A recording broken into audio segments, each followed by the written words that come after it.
Network ID लैन को represent करता है, राइट। जैसे फॉर एग्जांपल एक लैन है, उसको रिप्रेजेंट करने के लिए मैं क्या यूज करूंगा, नेटवर्क आईडी रिप्रेजेंट करूंगा। तो लैन को रिप्रेजेंट करने के लिए नेटवर्क आईडी यूज की जाती है, और लैन के होस्ट को रिप्रेजेंट करने के लिए उस होस्ट आईडी को यूज किया जाता है, राइट। ये क्लियर है आप सबको, ठीक है। तो अगर आप एक स्विच से 10 कंप्यूटर्स कनेक्ट करते हैं और आप चाहते हैं कि सारे होस्ट जो हैं एक ही लैन का पार्ट हो, तो आपको सबकी नेटवर्क आईडी जो है वो आपको सेम रखनी पड़ेगी, राइट। सो क्लास ए का हमारा डिफॉल्ट कितना है, /8 है इन क्लास ए। रिकॉर्ड कर देता हूँ, अच्छा ओके रिकॉर्ड। तो क्लास ए का हमारा डिफॉल्ट कितना है, /8 है। 8 का मतलब क्या होगा कि जो क्लास ए है 2 पावर ऑफ 8 नेटवर्क जनरेट करेगा, है ना। 2 पावर ऑफ 8 नेटवर्क होंगे और 2 पावर ऑफ 24 होस्ट पर नेटवर्क जनरेट करेगा। एक बिट की दो ही पॉसिबिलिटीज है ना, इसलिए 2 की पावर करेंगे, है ना। जैसे 8 बिट है, उसकी टोटल कितनी पॉसिबिलिटीज हो सकती है, तो 2 पावर ऑफ 8, है ना। तो क्लास ए में डिफॉल्ट 8 है, तो क्लास ए में नेटवर्क कम जनरेट होंगे, कम बनाएगा, और बट हर एक नेटवर्क में होस्ट ज्यादा जनरेट करेगा, मतलब 2 पावर ऑफ 24 जनरेट करेगा, राइट। क्लास बी में क्या है, 2 पावर ऑफ 16 नेटवर्क जनरेट होंगे and 2 power of 16 host generate होंगे, जो भी रिजल्ट आए 2 पावर 16 में। और क्लास सी में क्या होगा फिर, 24, मतलब कि नेटवर्क ज्यादा जनरेट करेगा, कितने करेगा, 2 पावर ऑफ 24, और हर एक नेटवर्क में 2 पावर ऑफ 8 होस्ट जनरेट होंगे, मतलब आईपी एड्रेस जनरेट होंगे, आईपी एड्रेस जनरेट करेगा 2 पावर ऑफ 8। क्लियर है ये सारे पॉइंट्स, राइट। बट हम इसको डिफाइन करते हैं सबनेट मार्क्स में, तो मैं अभी सबनेट मार्क्स से नहीं, सिर्फ स्लैश से बता रहा हूँ, एक ही चीज है, चाहे सबनेट मार्क्स यूज करें चाहे स्लैश वैल्यू यूज करें, ठीक है। स्लैश इजी हो जाता है पढ़ने में, सबनेट मार्क्स थोड़ा सा कॉम्प्लेक्स हो जाता है निकालना। मैंने आपको बता दिया, किसी भी स्लैश का सबनेट मार्क्स निकाल रहे हैं तो आपको उतनी बिट 1 रखनी है, मतलब ऑन रखनी है, और होस्ट बिट को 0 रखना है, डेसिमल में कन्वर्ट कर लेना, जो रिजल्ट आया वो सबनेट मार्क्स, ठीक है। सो बेसिकली अब हम स्टार्ट कर रहे हैं सबनेटिंग। मैंने आपको लास्ट टाइम भी बताया था what the means of subnet. Subnet मतलब कि सब नेटवर्क्स, ठीक है। सबनेटिंग करने की दो मेथड है।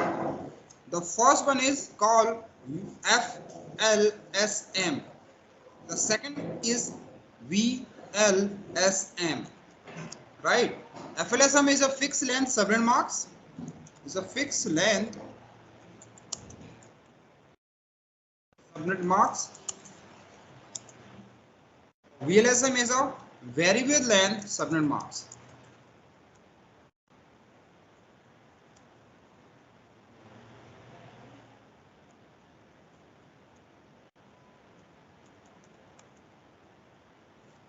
Variable length subnet marks.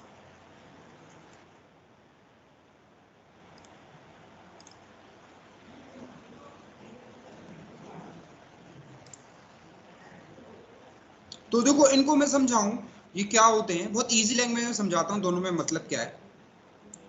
मान के चलो कि आपने कोई नेटवर्क लिया 10.0.24, ये नेटवर्क कितने टोटल आईपी एड्रेस जनरेट कर रहा है, कितनी होंगी टोटल आईपी, 256। होस्ट बोल दो आईपी एड्रेस, 256 आईपी एड्रेस जो है वो जनरेट कर रहा है, ठीक है। तो 54 हो जाएगा, टोटल होंगे 256, यूजेबल होंगे 254। हमेशा ध्यान रखना है यूजेबल एंड टोटल एड्रेस, ये थोड़ा कंफ्यूज ही रहता है, दो अलग चीज। जब भी आपको यूजेबल की बात करें तो टोटल में से -2 कर दो, क्योंकि फर्स्ट एंड लास्ट हम यूज नहीं करते। फर्स्ट आईपी नेटवर्क आईडी कहलाती है, लास्ट आईपी उसकी ब्रॉडकास्ट आईपी कहलाती है, जो किसी भी कंप्यूटर में असाइन नहीं कर सकते आप। अगर आप देने की कोशिश करेंगे तो भी नहीं लेगा। चलो मैं आपको दिखाता हूँ देने के लिए। मैं स्टैटिक आईपी कैसे देते हैं, कंट्रोल पैनल में जाओ, आईपी हम वैसे देंगे किसमें आईपी देते हैं हम, कंप्यूटर में देते हैं कि निक कार्ड में देते हैं। हाँ, कंप्यूटर में नहीं देते ना, आपके कंप्यूटर के लैपटॉप के निक कार्ड में आईपी एड्रेस हम असाइन करते हैं। तो आपको पहले निक कार्ड पे जाना पड़ेगा, उसी में तो आईपी देंगे हम, राइट। तो निक कार्ड कैसे खोल सकते हैं आप, ये जो दिख रहा है ना वाईफाई का सिंबल्स, इस पर राइट क्लिक करो और किस पे जाओ, open network and internet setting. आप चाहें तो कंट्रोल पैनल से भी खोल सकते हैं। एक्चुअली इसका मेथड क्या होगा, जैसे मान के चलो कभी कभी ये वाईफाई का सिंबल्स हिडन होता है आपके लैपटॉप में, तो आपको कैसे जाना है, कंट्रोल पैनल। कंट्रोल पैनल तो पता है आपके कंप्यूटर में होता है, राइट। तो open control panel and then किस में जाएंगे, नेटवर्क एंड इंटरनेट, दिख रहा है network internet, click on. Then आप जाएंगे network and sharing centre, then जाएंगे चेंज अडेप्टर सेटिंग, देख रहे हैं ना चेंज अडेप्टर सेटिंग। देन इतने सारे निक कार्ड्स हैं, इसमें से किसी में भी आईपी दे सकते हैं आप। तो मैं किसी भी निक कार्ड पे राइट क्लिक करता हूं। अब देखो, अब मुझे आईपी देनी तो पहले मुझे डिसाइड करना पड़ेगा ना कौन से निक में देना है मुझे आईपी, राइट। कि वाईफाई में देना है, कि भाई VMware में देना है, या फिर हमारा ईथरनेट में देना है। क्या 2 बजे, हाँ ठीक, ठीक है। तो किसी भी निक कार्ड को सिलेक्ट करो, राइट क्लिक करो, देन किस में जाओ, प्रॉपर्टी, दिख रहा है ना प्रॉपर्टी, क्लिक ऑन प्रॉपर्टी, और इस तरह का एक डायलॉग बॉक्स खुलेगा। मैं थोड़ा जूम कर देता हूं,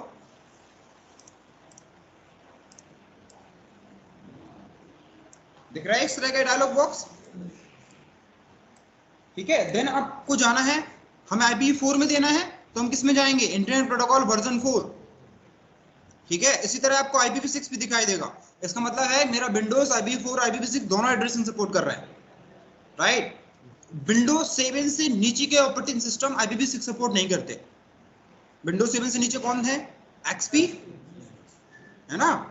और उससे नीचे तो फिर बहुत ही है, मुझे तो याद भी नहीं है। विंडो 98 भी हुआ करता था एक टाइम पे, 2000। विस्टा तो बाद में आया, विंडोज 7 के बाद आया, ठीक है। लेकिन आप एक चीज नोटिस करेंगे, आप अभी बैंक में जाए ना तो वो भी आप XP यूज करते हैं। मतलब विंडो ने 7 तक का सपोर्ट खत्म कर दिया, विंडो XP और विंडो 7, मतलब विंडो 7 और उससे नीचे के ऑपरेटिंग सिस्टम है ना, उसने सपोर्ट ही बंद कर दिया। लेकिन अगर आप बैंक नेटवर्क में जाएंगे तो विंडो XP यूज करते हैं, इंटरनेट एक्सप्लोरर यूज करते हैं। कभी आप बैंकिंग जाना, उनकी स्क्रीन में ऐसे झांक के देखना, है ना, तो आपको एक्सप्लोरर यूज हुआ ही दिखेगा और XP यूज करेंगे। आपको पता है क्यों करते हैं ऐसा वो? देखो बैंक ऐसा तो है नहीं बैंक के पास पैसा नहीं है, पैसा तो बहुत है भाई। वो चाहे तो पूरा सर्वर खरीद ले, सुपर कंप्यूटर चलाए, अपने एम्प्लॉय को दे दे, इतना पैसा है उसके पास। फिर भी आप नोटिस करें कि वो ना ओल्डर पे ज्यादा बिलीव करते हैं। तो होता क्या है कि बैंक ना नई टेक्नोलॉजी पे बिलीव नहीं करता। जब तक पूरी दुनिया यूज नहीं कर लेगी ना, तब तक वो यूज नहीं करते, राइट। क्योंकि तब तक सारे बग्स पता ना चल जाए। जैसे विंडो 11 आया, आते साथ बग्स पता चले उसके, राइट। फिर विंडोज ने उसको उसके पैचेस अपडेट किए। तो जब कोई न्यू चीज लॉन्च होती है ना, तो बैंक इतना जल्दी किसी न्यू टेक्नोलॉजी पे बिलीव नहीं करता, क्योंकि बैंकिंग सेंसिटिव नेटवर्क होता है ना। आप इमेजिन करो बैंक का सर्वर हैक हो जाए, या फिर उनका डेटा सेंटर्स में कोई सेंध मान दे ना, तो कितना बड़ा आपका ही पैसा चला जाएगा। बैंक तो हाथ खड़े कर देगा। बैंक तो पैसा तब देगा ना जब उसके पास होगा। मान के चलो आपने PNB में अकाउंट बनाया, आपने 1 लाख रुपए जमा किए, अब किसी हैकर ने पूरे पैसे चुरा लिए, अब PNB कहां से देगा आपको, है ही नहीं वैसे, वो तो सर हाथ खड़े कर देगा, है ही नहीं मेरे पास पैसे, कहां से दूं मैं, चलेगा ही मेरे, समझ में आया। तो बैंकिंग नेटवर्क बहुत सेंसिटिव होता है, वो कभी भी नई टेक्नोलॉजी पे बिलीव ही नहीं करते। जब तक पूरी दुनिया यूज ना कर लेना, तब तक बैंक नहीं यूज करेंगे, समझ में आया। तो जब तक माइक्रोसॉफ्ट खुद आके नहीं बोलेगा प्रभु XP छोड़ दो आप, तब तक नहीं छोड़ेगा वो XP, ठीक है। और उनके जो फायरवॉल्स भी होते हैं वो इतनी जल्दी अपडेट नहीं करते। वो पूरी दुनिया में जब सारे बग्स पता चल जाएंगे, पूरी दुनिया से जब एक्सपायर हो जाएगा, वो सब रिटायर्ड कर देंगे, तब जाके बैंक छोड़ेगा उसे, ठीक है। तो ये रीजन होता है, ऐसा नहीं है कि उनके पास पैसा नहीं है या फिर वो करना नहीं चाहते, है ना। देखो दुनिया में ना कोई ऐसा ऑपरेटिंग सिस्टम है, ना ही दुनिया में ऐसा कोई नेटवर्क है जिसको आप बोलेंगे 100% सिक्योर है। हर नेटवर्क, हर ऑपरेटिंग सिस्टम में बग्स हैं, धीरे धीरे करके पता चलते हैं, ठीक है। होता क्या है कि जिसको पहले बग्स पता चल जाता है तो उसका वो यूज कर लेता है या फिर वो बता देता है। ठीक है, जैसे कि एक वर्नाबिलिटीज थी रैनसमवेयर, सुना होगा आपने। अब जिसने पता किया था उसका माइंड थोड़ा सा मतलब उसका मतलब होता है ना, कुछ सातिर होते हैं, कुछ अच्छे इंसान होते हैं, है ना। वो सातिर किस्म का था, तो उसने इतने पैसे कमाए कि पूछो ही मत, पूरी दुनिया को परेशान करके रखा था एक टाइम पे। उसी जैसे एक और बग्स आया था लिनक्स में, log4j, शायद आपने सुना हो। अब जिसने ये बग्स पता किया था वो अच्छा इंसान था, तो इसलिए उसने पूरी दुनिया को बता दिया कि भाई लिनक्स में एक बग्स है log4j, log4j इसको बोलते हैं, राइट। तो अगर वो चाहता तो बहुत पैसे कमा लेता इस बग से, राइट। लेकिन वो अच्छा इंसान है। तो दुनिया में हर टाइप के इंसान होते हैं, कुछ अच्छे होते हैं, कुछ उसका यूज करने वाले होते हैं। ठीक है, तो जैसे कि ऐसा अटैक आते रहते हैं टाइम टू टाइम। आपने नाम सुना है log4j? अभी रिसेंटली आया, 1-1.5 महीने हुए हैं इसको। देखो आपको थोड़ा सा आइडिया दूं log4j क्या है। ये पूरे एप्लीकेशन का क्लोन बना लेगा। मतलब आपका फोन पे है, सेम फोन पे का क्लोन ने अपने मोबाइल में बना लिया और सेम ट्रांजेक्शन कर पाऊंगा। मतलब पूरा एप्स क्लोन बना लेता है। कोई नहीं है, आराम से पढ़ना, मैं बता देता हूँ। सिर्फ क्रोम क्रोम खोलना, ब्राउजर खोलना और सीधा सर्च करना। वैसे अभी शायद आपको समझ में ना आए है क्या, लेकिन ऐसे बहुत सारे बग्स होते हैं, तो हमेशा ना अपडेट रहो, लेटेस्ट जो चीज आ रही है। उसको बोलते हैं log4j। ये लिनक्स का बग्स है।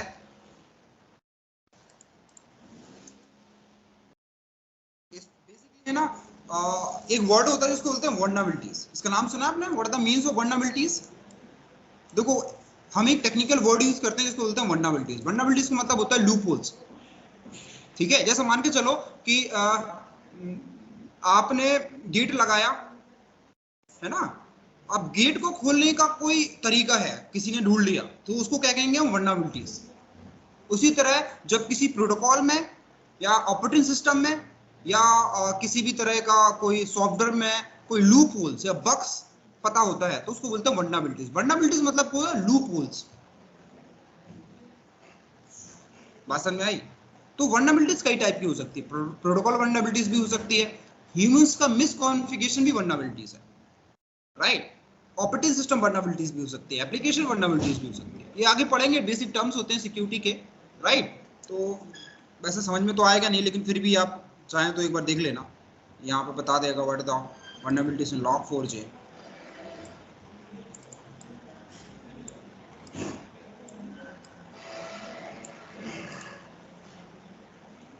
मतलब ये इतनी बड़ी वर्नाबिलिटीज थी, बट जो जिसने पता किया, मतलब मान के चलो वो अच्छा इंसान था, तो इसका मिसयूज नहीं हो पाया, राइट। इमीडिएट इसके पैचेस अपडेट हो गए। तो अभी अभी इससे ज़्यादा कुछ खास कर नहीं सकते आप, क्योंकि विंडो में भी इसके पैचेस आने वाले हैं, या फिर आ गए हैं या आने वाले हैं, राइट। लेकिन इसी जैसे एक वर्नाबिलिटीज था रैनसमवेयर। एचसीएल ने भी $10 लाख दिए थे, ये बगल वाली ब्रांच ने। मेरा स्टूडेंट है क्या,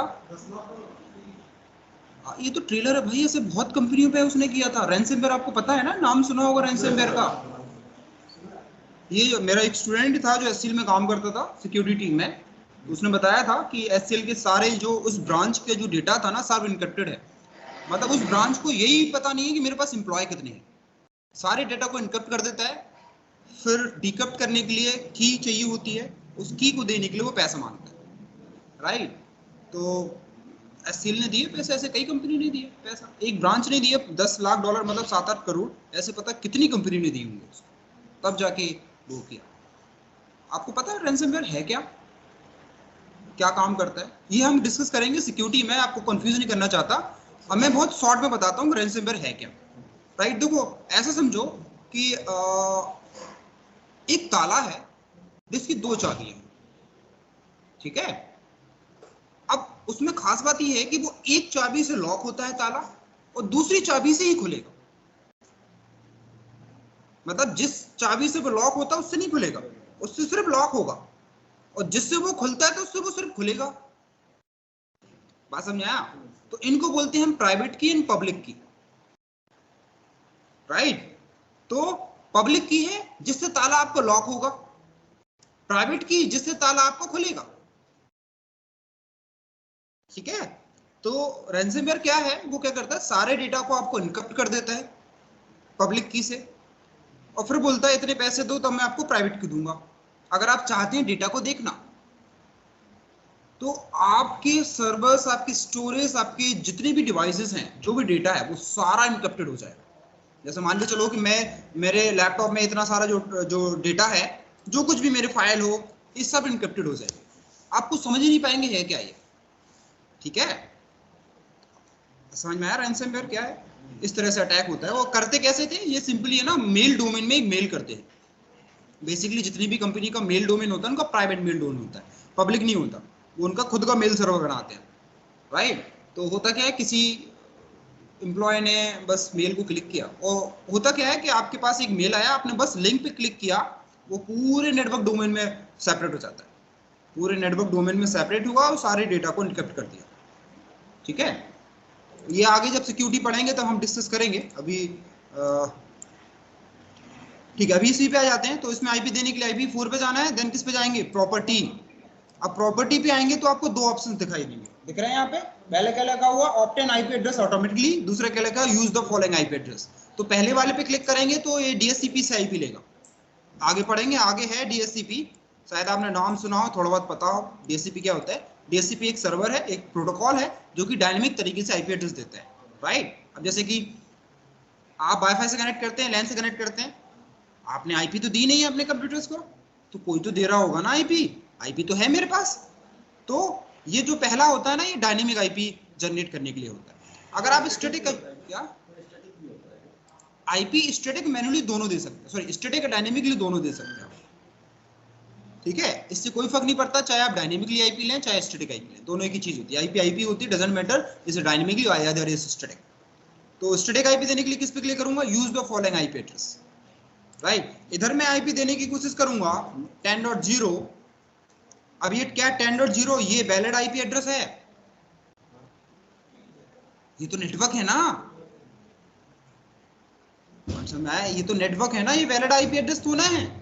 अगर मैं ओके करूंगा, देखो आपको एरर देगा, क्या बोल रहा है ये, combination of IP address and subnet marks invalid, all of the bit in the host portion of the IP address are set to 0, please enter the valid combination of IP address and subnet marks, this is not a valid IP। अगर मैं यहाँ पे 10.0 की जगह यहाँ पे 1 कर दूं, तो ये क्या वैलिड आईपी है क्या, बिल्कुल वैलिड आईपी एड्रेस है। ओके करूंगा, ले लेगा। बात समझ में आई?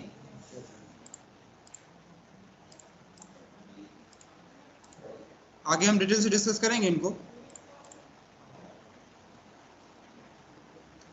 तो ये क्लियर हुआ कि फर्स्ट और लास्ट आईपी आप नहीं दे सकते, क्या डायनेमिक आईपी। ठीक है, सो अब ये 256 आईपी एड्रेस बना रहा है। सबनेटिंग में हमने क्या देखा था, सबनेटिंग में क्या करते हैं हम, एक ही नेटवर्क को मल्टीपल सब नेटवर्क्स में ब्रेक कर देते हैं, ये सबनेटिंग है। ठीक है, तो ये मान के चलो, ऐसे समझो एक रूम है, राइट। इस रूम में टोटल 256 लोग बैठ सकते हैं, 256 लोग इसमें बैठ सकते हैं, एक हॉल है। अब आपको लगा कि यार 256 की कैपेसिटी है, लेकिन मेरे पास 50-60 बंदे ही आते हैं, 256 कभी आते ही नहीं मेरे उसमें। तो आपने क्या किया, इसको ना इक्वल दो पार्ट में डिवाइड कर दिया, दो पार्ट में डिवाइड कर दिया।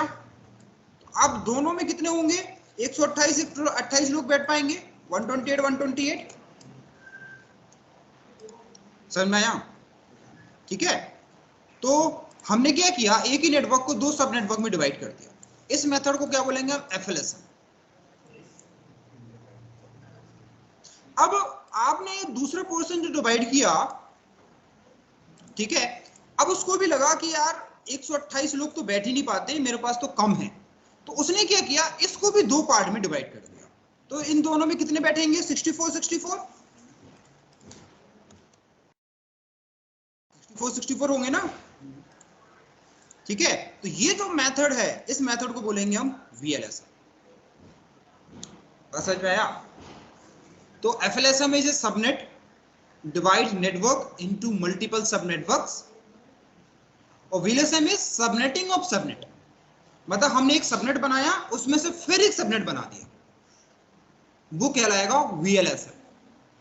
आप चाहें तो इसमें से और सबनेट बना सकते हैं, जैसे में से और सबनेट बना दो तो यहाँ पे कितना आएगा 32, फिर इसमें और सबनेट बना दो। तो इससे हमें फायदा क्या होगा, डिपार्टमेंट में जितने आईपी एड्रेस चाहिए हम उसी के हिसाब से जनरेट कर सकते हैं। अब मान के चलो एक एचआर डिपार्टमेंट है जिसमें 100 कंप्यूटर्स है, राइट, तो मैं तो ऐसे सबनेट लूंगा ना जिसमें 100 आईपी जनरेट हो। अगर मैं इसको /24 को दे दूंगा तो ये तो 256 आईपी जनरेट करेगा, बाकी आईपी तो वेस्ट हो जाएंगी। ठीक है, और एक बात ध्यान रखना, हम सबनेटिंग क्यों कर रहे हैं, what the purpose of using subnetting, क्यों करें हम सबनेटिंग, क्या होगा सबनेटिंग से। बिल्कुल, आईपी की वेस्टेज को बचाना, यही मेन पर्पस है सबनेट को यूज करने का। ये पॉइंट ध्यान रखना है, कभी भी जब कोई भी चीज करो पहले आपको पता होना चाहिए कि वो क्या है, क्यों यूज करें। टेक्निकली ओवरव्यू फिर बाद में देखना है कि वो टेक्निकली चीज होती कैसे है। कोई भी कभी भी कोई भी प्रोटोकॉल पढ़ो या फिर कोई भी आप कॉन्सेप्ट पढ़े, पहले आपको ये समझना बहुत जरूरी है what is the purpose of using that. ठीक है, तो आते हैं हम इसी पे। तो पहले हम स्टार्ट कर रहे हैं एफ लेसन, तो मैं वही नेटवर्क ले लेता हूं 10.0। अब देखो सबनेटिंग ऐसा कुछ नहीं है कि हर एक आईपी के हिसाब से अलग होगा, सबनेटिंग एक ही मेथड रहेगा, आईपी एड्रेस कोई सी भी हो, ऐसा मत समझना मैं एक ही आईपी ले रहा हूं बार बार, ये इसलिए ले रहा हूं क्योंकि मोस्ट ऑफ आप देखते हैं। ठीक है, बाकी इसकी जगह आप कोई भी ले सकते हैं, आप 200 ले लो, बस आईपी वैलिड एड्रेस होना चाहिए, मतलब जो भी मैंने आपको बताया जो उसका फॉर्मेट है वो वैलिड होना चाहिए, हो गया। तो इसमें हमें पता है कि भाई ये 256 आईपी एड्रेस जनरेट करेगा, और यूजुअल जो हो जाएंगी वो 254 जो होंगी वो यूजुअल आईपी होंगी। ठीक है, तो हम इसको सबनेट में डिवाइड कैसे करेंगे, हम बस क्या करेंगे, /24 को बढ़ा के कर देंगे /25। अब /25 का मतलब क्या होगा यहाँ पे कि भाई स्टार्टिंग की 25 बिट नेटवर्क आईडी है,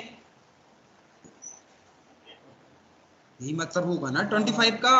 24 का मतलब क्या होता है कि भाई 24 बिट नेटवर्क आईडी है और 8 बिट होस्ट आईडी है। 25 का क्या हुआ मतलब होगा /25 का कि स्टार्टिंग की 25 बिट जो है नेटवर्क आईडी है और रिमेनिंग जो 7 बिट है वो होस्ट आईडी है। डिफॉल्ट 24 था, मैंने इसको कस्टमाइज करके 25 कर दिया। मैंने कितनी बिट बोरो की, 1 बिट बोरो की, राइट। तो इसको कैलकुलेट करने का एक सिंपल फॉर्मूला है, वो ये है, पहले हम लिख देता हूं ये, फिर मैं आपको समझाता हूं। पहले है टोटल सबनेट निकालने का,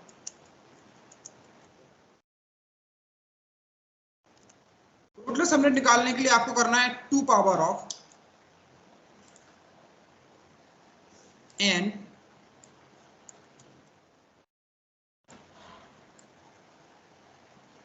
जहां n रिप्रेजेंट कर रहा है नंबर ऑफ बिट बोरोड।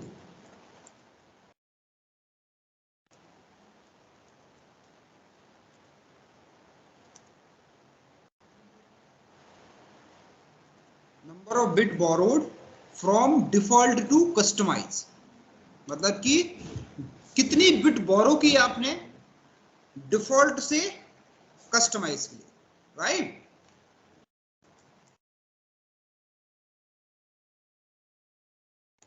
ठीक है, हमेशा आपको ध्यान रखना है कौन सी आईपी किस क्लास की है, डिफॉल्ट कितना होता है, कितना दे के रखा है। तो यहाँ पे 25 के केस में n की वैल्यू क्या आएगी 1 ही आएगी ना n की वैल्यू, क्योंकि 24 से 25 किया मैंने। तो यहाँ पे कितने सबनेट आएंगे टोटल, 2 पावर ऑफ 1 मतलब 2, 2 सबनेट बनाएगा। ठीक है, दूसरा है हमारा टोटल होस्ट पर सबनेट, होस्ट मतलब आईपी एड्रेस को निकालने के लिए आपको करना है 2 पावर ऑफ h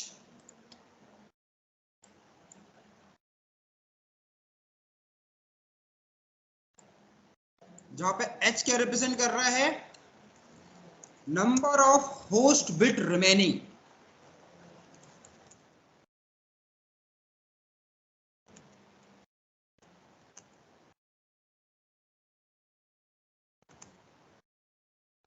होस्ट के लिए कितनी बिट रिमेनिंग है, 7। तो होस्ट पर सबनेट कितने जनरेट होंगे, 2 पावर ऑफ 7।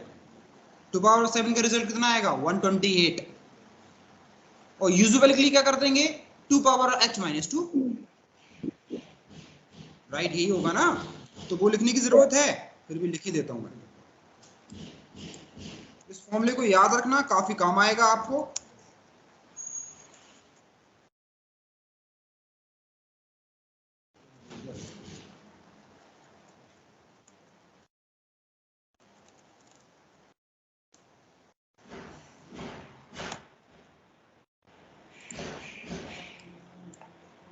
Hello sir. हाँ जी सर जैसे नेटवर्क आईडी लैन को रिप्रेजेंट करती है, तो ब्रॉडकास्ट आईडी का क्या रोल होता है? ब्रॉडकास्ट का मतलब होता है कि अगर उस आईपी पे कोई ट्रैफिक भेजेंगे तो उस लैन में हर एक होस्ट के पास पहुंचेगा। जैसे मान के चलो कि मैं इसी में केस में ले लूं, तो इसमें 10.0 नेटवर्क आईडी है, 10.255 ब्रॉडकास्ट है, राइट।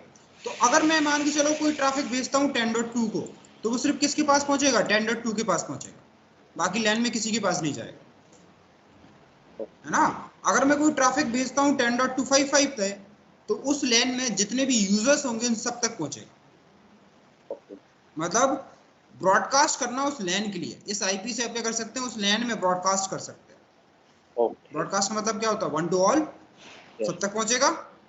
हाँ वही है इसका मतलब।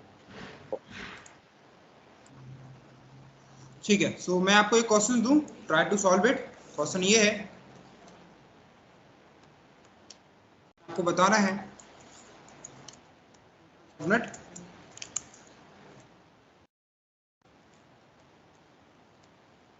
पोस्ट कर सकना है,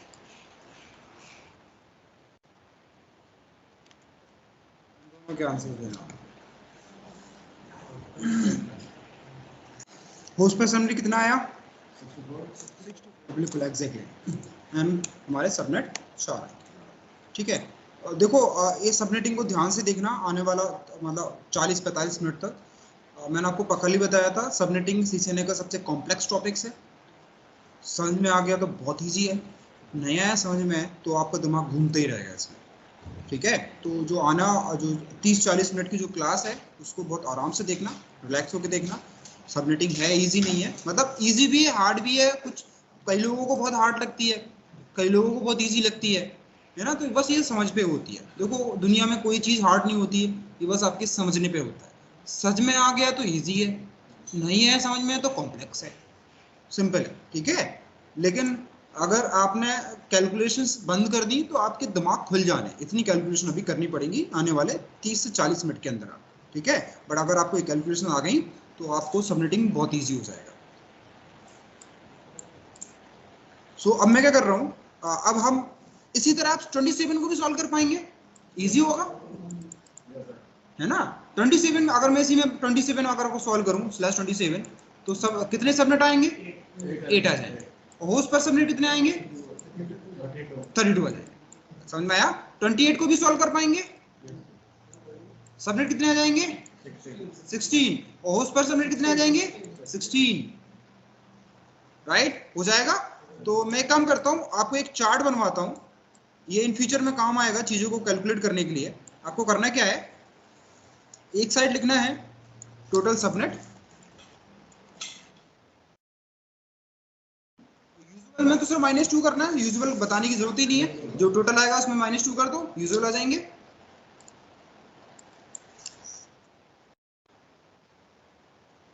अभी हम जो कर रहे हैं सिर्फ किसके लिए कर रहे हैं, only for class C, class C के लिए कर रहे हैं। ठीक है, सेम मेथड क्लास ए और बी के लिए भी है, लेकिन पहले इसको देख लो फिर मैं उस पर आता हूँ।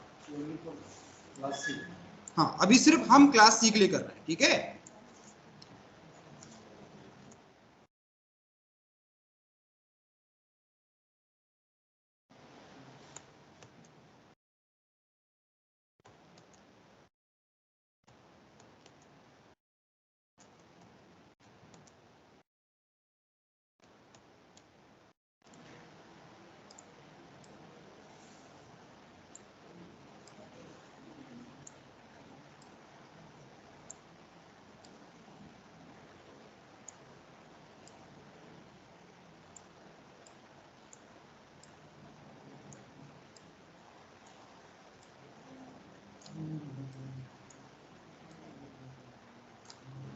मैं थोड़ा सबनेट मार्क्स को बता दूं कैलकुलेट करना, फिर इस चार्ट को आपको फिलअप करना है। इसमें लिखना है आपको सबनेट मार्क्स।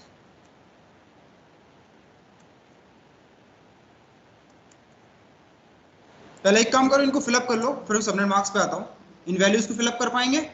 क्लास सी के लिए टोटल सबनेट 25 में कितने आएंगे? 2 है ना, और होस्ट सबनेट पे कितने के आएंगे? 128। ठीक है, इसमें क्या था, आप 4, आप चाहे तो काउंटिंग बढ़ाते जाओ, यहाँ 8 आ जाएंगे, यहाँ 16 आ जाएंगे, है ना, यहाँ 32 आ जाएंगे, यहाँ 64 आ जाएंगे। यहाँ काउंटिंग कम करते रहो, 64, 32, 16, 8, 4, इजी है। ठीक है, पहले आप इसको फिलअप करो, फिर हम सबनेट मार्क्स पे आते हैं। इस तरह का एक चार्ट बना लेना, ये काम आएगा अभी कुछ टाइम बाद। और चार्ट को रटना नहीं है, आपको समझना है कि चार्ट बना कैसे। ठीक है, इसमें सर स्लैश 31 नहीं होगा क्या? 31 में अगर आप देखो 31 करो, कर सकते हैं बिल्कुल। 31 में कितने आएंगे सबनेट? 128। और होस्ट सबनेट कितने आ जाएंगे? 2। तो क्या यूजुअल होस्ट आएंगे? नहीं आएंगे ना, यूजुअल होस्ट तो 0 हो जाएंगे। तो हम इसको क्यों करेंगे फिर? बात समझ में आई? यस।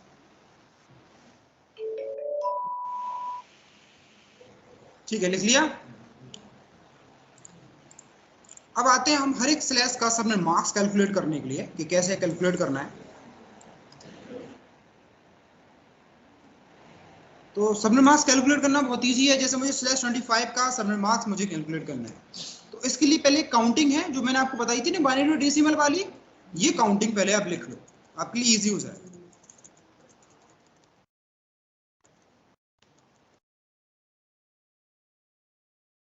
काउंटिंग बताया। अब जैसे मुझे स्लैश 25 का सबनेट मार्क्स निकालना है, तो सबनेट मार्क्स से निकालने के लिए क्या करना है? स्टार्टिंग की 25 बिट आपको ऑन रखनी है, मतलब कि 1 रखनी है। नेटवर्क आईडी 1 होगी, होस्ट आईडी 0 होगी। जो रिजल्ट आएगा डेसिबल में वो कहलाएगा सबनेट मार्क्स। तो 25 बिट 1 रखनी है, तो पहला ब्लॉक पूरा 1 8 बिट का है।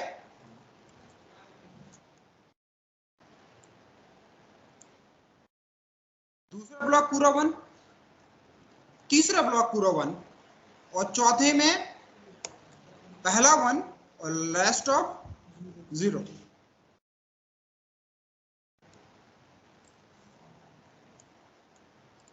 तो अगर आप डेसी में कन्वर्ट करें तो क्या रिजल्ट आएगा इसका? 3 तो 255 हो जाएंगे। लास्ट वाले ब्लॉक का क्या आएगा रिजल्ट? 128, क्योंकि ये देखो ना 128 वाली 0 ये है ना, ये 128 वाली बिट है, और रेस्ट ऑफ तो 0 है, तो इनको हटा देना है। तो सबनेट मार्क्स आएगा इसका 128। ठीक है, क्या आप मुझे स्लैश 26 से लेकर 30 तक सभी के सबनेट मार्क्स बता सकते हैं? सिर्फ लास्ट ब्लॉक बताना है आप। कैलकुलेट करो स्लैश 26 से लेकर 30 तक।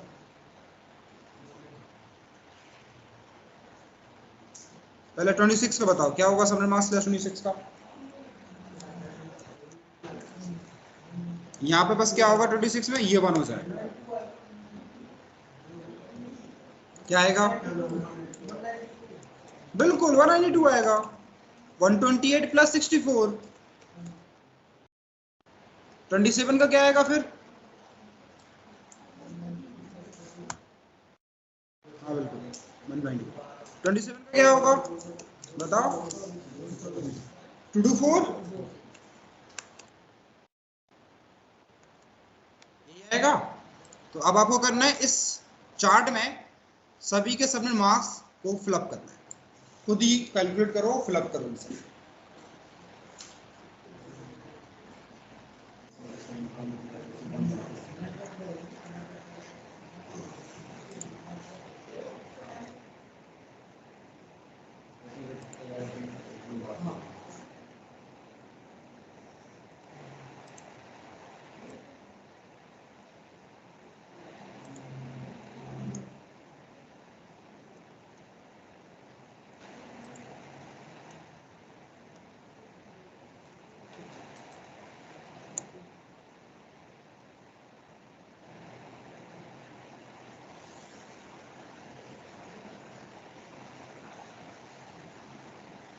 सबका ये रिजल्ट आया।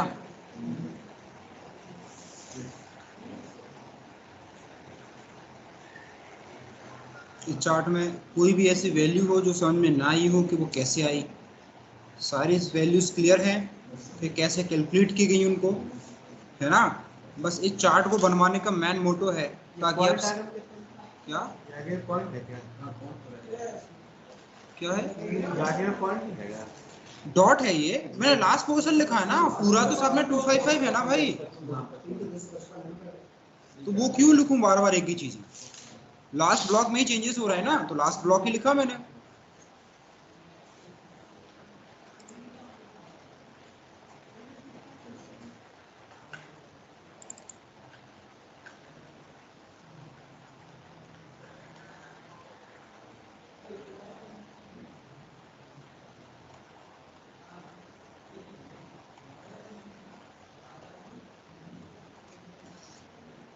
पहले मैं क्वेश्चन समझा देता हूँ, फिर मैं आपको देता हूँ करने के लिए।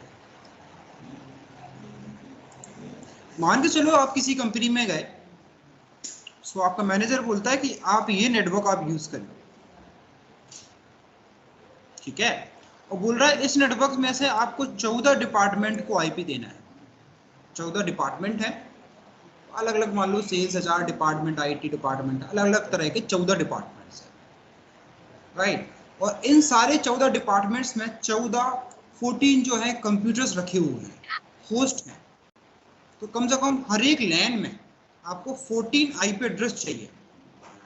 बात समझ में आई। अभी ये क्लास C का है, डिफॉल्ट कितना है 24। अभी एक सिंगल नेटवर्क है, एक ही लैन है, ये ऐसे समझो, ये सिंगल लैन। तो इसको आपको 14 लैन में डिवाइड करना है।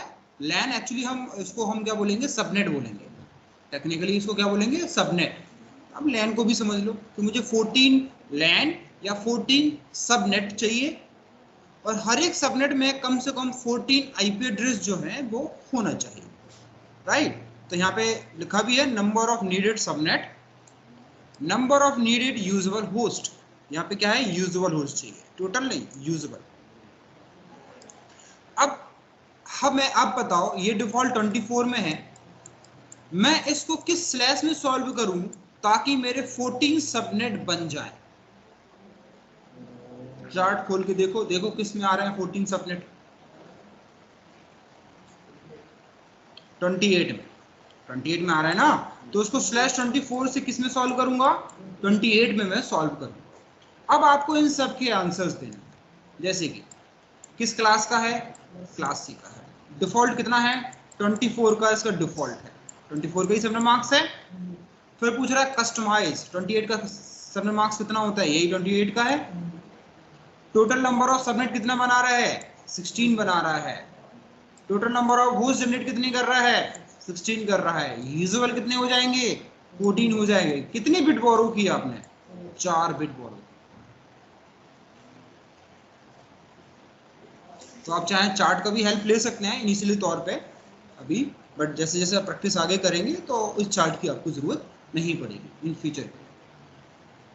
समझ में आया। कोई फील्ड्स है जो आपको समझ में ना आई हो इस पूरे कोर्सेज में, सारी फील्ड्स क्लियर हैं ये क्वेश्चन दो करने के लिए। हाँ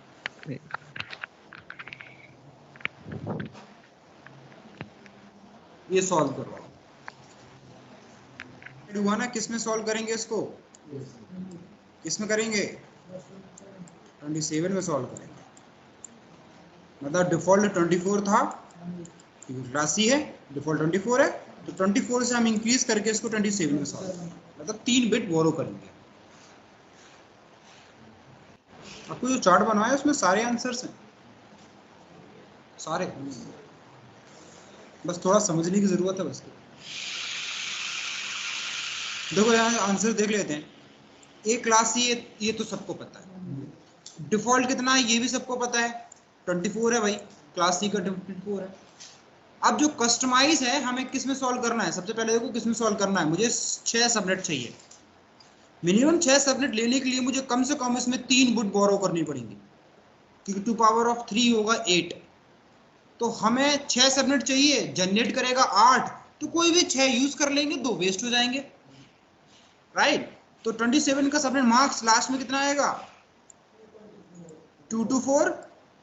स्टार्टिंग में तो 255.255.255.224, टोटल नंबर ऑफ सबनेट कितने बनाएगा? टोटल 8 बनाएगा, 8 सबनेट्स बनेगा, राइट, क्योंकि 2 पावर ऑफ 3 8 होता है। Total number of usual host address कितने आएंगे? टोटल 32। होस्ट के लिए कितनी बिट बचती हैं? 27 के बाद 5 बिट बचती हैं, और 2 पावर ऑफ 5 आएगा 32। Total number of usual address 32 में से -2 कर दो, कितना आ जाएगा? 30। कितनी बिट बोरो की? 3 बिट बोरो की।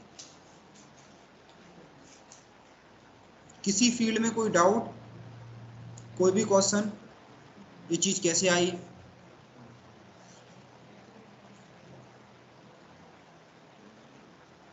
समझ में आ गया? एक क्वेश्चन और दूं? सबनेट मार्क्स वाले सबनेट मार्क्स में जिस स्लैश का सबनेट मार्क्स निकालना है उतनी बिट 1 रख के डेसिमल में कैलकुलेट करो। बाइनरी डेसिमल कन्वर्ट आता है ना, तो बस वही कन्वर्ट करना है आपको, ठीक है। मतलब स्टार्टिंग की 27 बिट मुझे 1 रखनी है, और रिमेनिंग की जो 5 बिट है वो 0 रखनी है। हमेशा ध्यान रखना IPv4 32 बिट का है।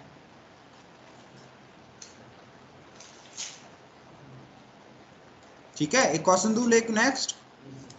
अब इसमें कोई हिंट नहीं दूंगा, आपको खुद सॉल्व करना है। ये भी सेम ही क्वेश्चन है, 6 सबनेट चाहिए।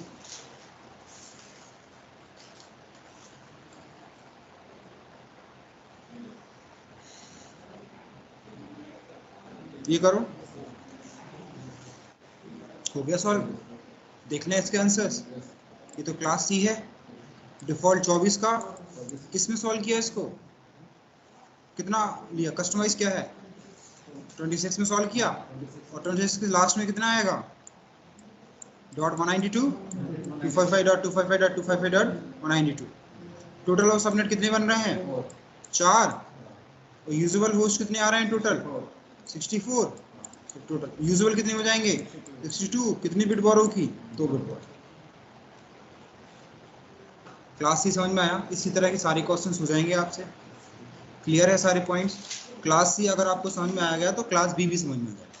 कैलकुलेशंस लंबी चौड़ी हैं। सर जैसे आपने फॉर्मूला बताया, ठीक है, तो फॉर्मूला तो सही है, पर इसको अगर याद रखने के बाद इसको चलो याद करने वाला है, ये याद करने वाला नहीं है, मतलब एक अभी सिर्फ इनिशियली तौर पे लिखवाया आपको। याद करके, इसको याद करके नहीं कैल करना है, बस आपको ये समझना है ये सारी वैल्यूज आई कैसे, इस फॉर्मूले के थ्रू आई। ठीक है, इनिशियल तौर पे इसलिए बनवा दिया ताकि आप कंफ्यूज ना हो, बट इसको याद नहीं करना है, इसको समझना है कि चीज आई कैसे। देखो मैंने आपको पहले बताया था, सबनेटिंग ऐसी टॉपिक है जो एक्सपीरियंस बंदे भी होंगे ना, जो 10 साल से आईटी में काम कर रहे हैं, उन्हें आज भी सबनेटिंग क्लियर नहीं है, वो आज भी कंफ्यूज होते हैं इस फील्ड में। ठीक है, और सबसे बड़ी प्रॉब्लम ये है कि स्टार्टिंग में बतानी पड़ती है, तो जिन लोगों के दिमाग चौक होते हैं ना, उनके खुल जाते हैं। अभी तो शुरुआत है, रुको अभी और कैलकुलेशन करनी है। अब देखो क्या है, इसके लिए ना सॉफ्टवेयर भी आता है, आईपी कैलकुलेटर नाम का एक सॉफ्टवेयर है, आप अपने एंड्रॉइड में भी डाउनलोड कर सकते हैं। आईपी कैलकुलेटर, इससे क्या कर सकते हैं आप? सारे सबनेटिंग के क्वेश्चन सॉल्व कर सकते हैं, राइट। लेकिन क्या है कि जब इंटरव्यूअर जो होगा वो आपको वो सॉफ्टवेयर को यूज नहीं करने देगा, लेकिन जब आप प्रोडक्शन नेटवर्क में जाते हैं तो हम उस सॉफ्टवेयर को यूज कर सकते हैं, क्योंकि जरूर नहीं है आपका हर टाइम दिमाग स्टेबल हो, कहीं ना कहीं हम गलती करते हैं। तो जो एक्चुअली प्रोडक्शन नेटवर्क में काम करते हैं वो सॉफ्टवेयर से कैलकुलेट करके चीज़ों को सॉल्व करते हैं। ठीक है, लेकिन आपको आना चाहिए चीज़ें कैसे सॉल्व होती हैं, right, then you can use the software. ठीक है, क्लास C के सारे आप सॉल्व कर पाएंगे ना सारी चीजें, /25 से लेकर /30, किसी में कोई डाउट नहीं है? क्लियर है? क्लास B पे आ जाएं। अब देखो क्लास B पे आते हैं, सेम प्रोसीजर क्लास B के लिए भी होगा, सब कुछ सेम होगा क्लास B में, एग्जैक्टली सब कुछ सेम होगा, बस फर्क होगा। देखो जिसमें क्लास B का एक आईपी ले लो,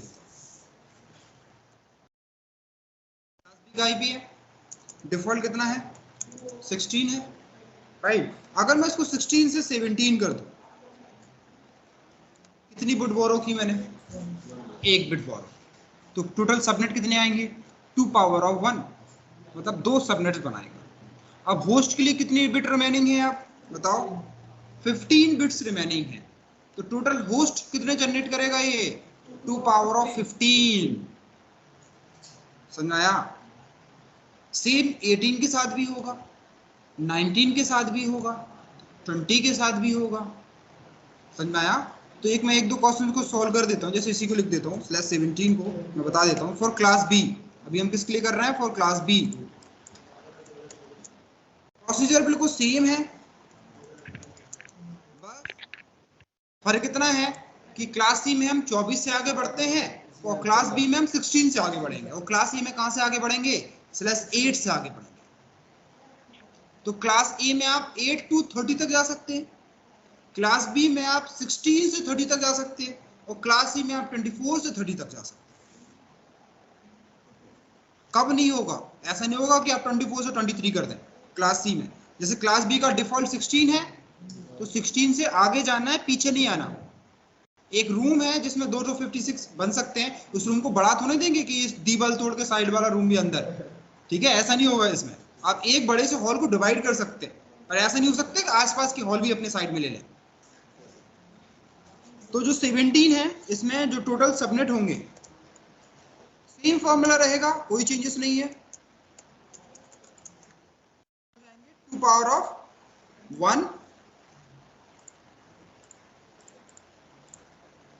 2 पावर ऑफ 1 मतलब 2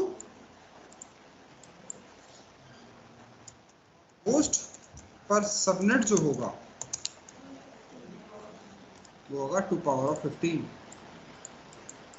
अब जो भी रिजल्ट आए 2 पावर 15 का। और सबनेट मार्क्स क्या होगा? /17 का। /17 का सबनेट मार्क्स कैलकुलेट करने के लिए क्या करना है? स्टार्टिंग की 17 बिट जो है वो आपको 1 रखनी है, रेस्ट ऑफ बिट आपको 0 रखनी है। तो पहला ब्लॉक 1255, दूसरा ब्लॉक 1255। अब तीसरी ब्लॉक में पहली बिट 1, रिमेनिंग 70। पूरा लिखूं कि समझ में आ रहा है? तो उसका रिजल्ट क्या आएगा? 128.0। अब हम जो सबनेटिंग कर रहे हैं वो थर्ड ब्लॉक में कर रहे हैं, ठीक है? समझ में आया ऐसा क्यों आया? 128.0 क्यों आया?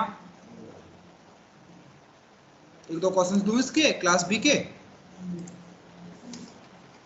मैंने एक पहले सॉल्व करा के बता देता हूं एक क्वेश्चंस को।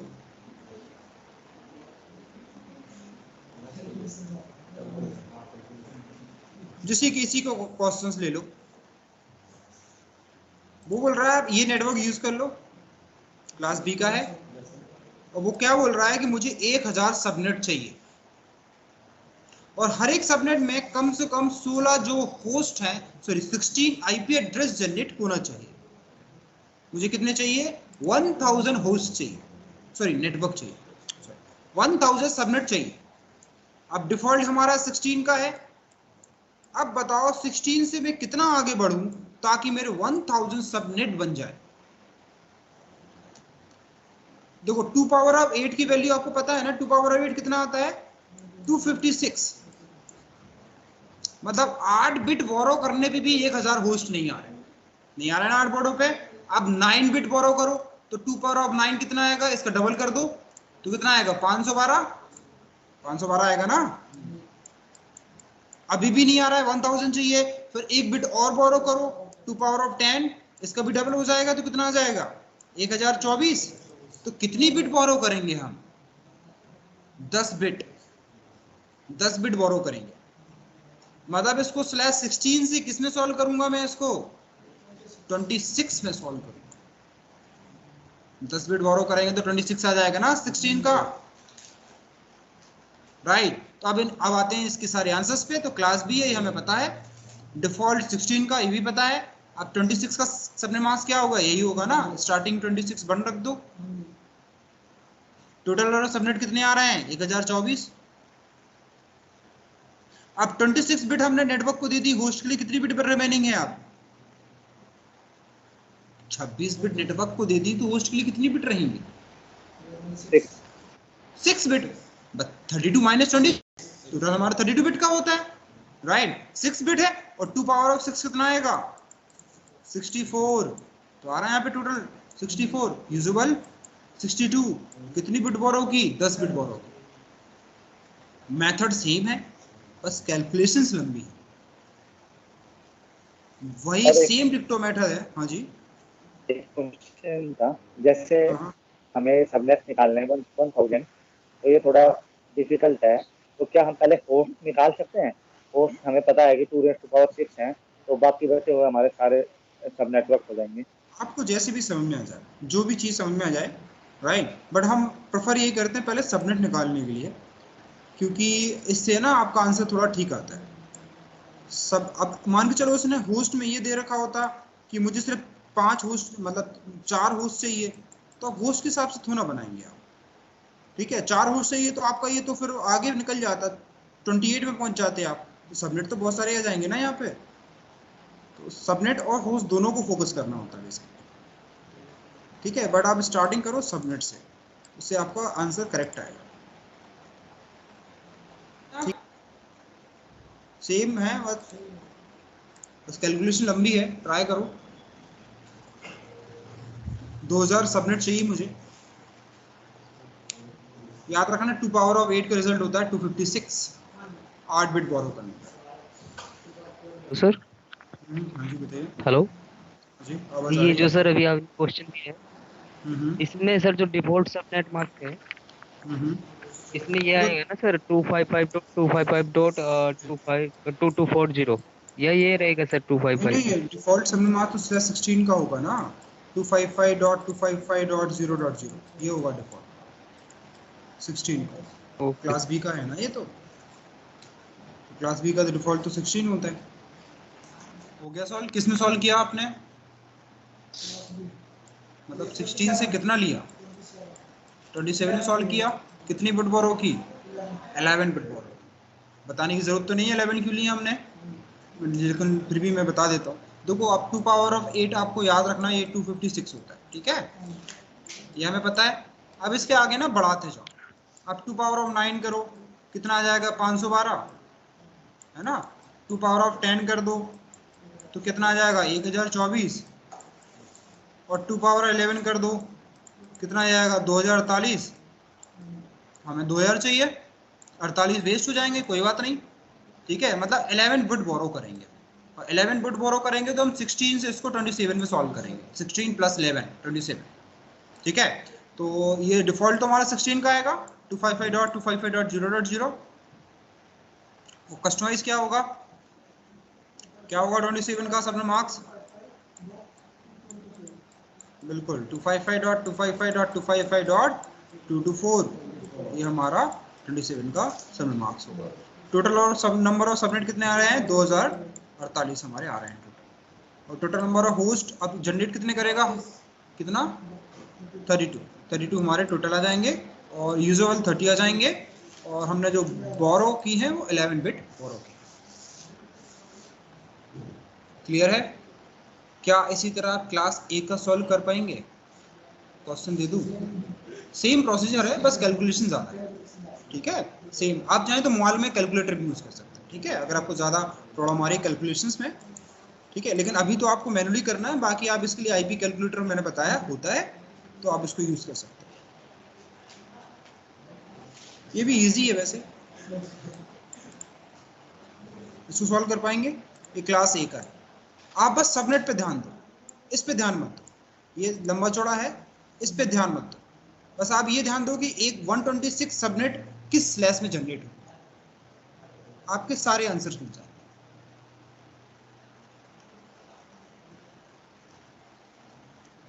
किस क्लास का है ये? ए का है। डिफॉल्ट कितना है हमारा? 8। अब बताओ 8 से मैं कितना कर दूं ताकि मेरे 126 सबनेट बन जाए?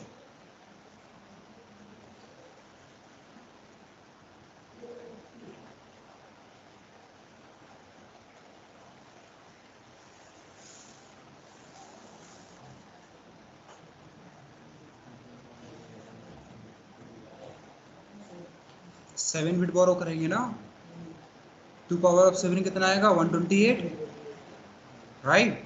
7 में ही सॉल्व होगा। 7 बिट बोरो करेंगे, मतलब हम 7 बिट बोरो करेंगे तो उसको किस में सॉल्व करेंगे? /25 से /15 में सॉल्व करेंगे। ठीक है, तो क्लास ए डिफॉल्ट /8 का मतलब 255.0.0.1 0, ये डिफॉल्ट हो जाएगा। ठीक है, कस्टमाइज कितना आ जाएगा 15 का। 15 का सबमिट मार्क्स मुझे कोई बता सकता है क्या होगा?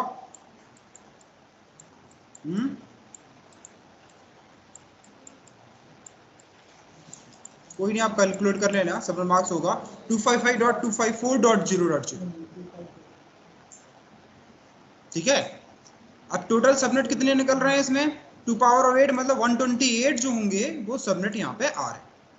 और total number of host subnet, अब होस्ट के लिए कितने बिट हैं? आप 17 बिट है ना, तो आप बस इतना लिख दो 2 पावर ऑफ 17, कैलकुलेट कर लेना जो भी हो। और यूजर वाले में 2 पावर ऑफ 17 माइनस 2, और कितनी बिट बोरो की? 7 बिट हमने बोरो। सेम मेथड है, चाहे क्लास ए हो, चाहे क्लास बी हो, चाहे क्लास सी हो। तो हमेशा ध्यान रखना है किस क्लास की आईपी है, डिफॉल्ट कितना है, और कितना हमने दे के रखा है, उसी के हिसाब से सॉल्यूशन होगा। ठीक है, और सबनेटिंग अभी खत्म नहीं हुई है, अभी शुरुआत है, राइट? आगे और भी है इसके। अभी तक हमने ये देखे कि कितने सबनेट आए, अब नेक्स्ट क्या देखना है कि वो सबनेट कौन से हैं। हमने जैसे क्लास सी में 25 लिया, हमने देखा भाई 2 सबनेट आएंगे, बट हमें ये भी तो पता होना चाहिए ना 2 सबनेट कौन से हैं। हमने यहाँ पे देखा कि भाई 128 सबनेट आ रहे हैं, अब वो 128 सबनेट कौन से हैं? ठीक है, तो ये हम कल देखेंगे, इसकी प्रैक्टिस जरूर कर लेना। अगर ये आपको ये आ गया तो आपको नेक्स्ट पोर्शन भी बहुत इजीली आ जाएगा। ठीक है, अगर आप इसमें कोई कंफ्यूजिंग है तो शायद आपको कल क्लास समझ में ना आए। ठीक है, सो बाकी मुझे लगता है आज के लिए सफिशिएंट है।